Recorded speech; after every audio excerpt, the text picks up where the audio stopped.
Mana ulug' Shodiyonadan yig'ilib turgan ekanmiz. Keyin-kuyovlarimiz davraga taklif qilishdan oldin men bir xalq bilan hisob-kitob qilib olishim kerak. Bu onangi eshak sikir qishloqda bolalar to'y boshlandi deguncha davron tarakanday bosib ketadigan kishiylar. Bu bolalarning ota-onasi yo'qmi yo'q to'ymatlardi. Ota-onasiga aytingizlar, bolalarni jishtirotsin o'zi olib borib hammasini nashom etib kelamayapsiz sizga. Rais kim? Shuhratmi rais? Nima? Uyda ovqat yo'qmi? Kallasini do'stlardan ko'tara olmaydi. Ko'tar kallayni sizga. Ko'tar yo'q to'yamat. Mana san'atkorlarni aytdim.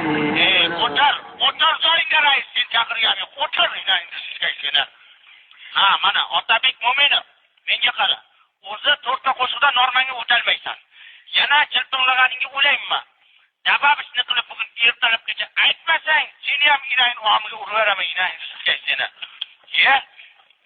Menga qara, o'zi Toshkentdan san'atkor aytsak bo'lardi. Senga non deb chaqirdik, non bo'lsin deb chaqirdik. Yo'q, to'ymas, tushunyapsanmi yo'qmi sen?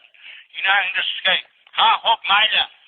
San'atkorlarga hozir navbatni beramizda, Usratiningda meni deskingda hammasini qo'sh.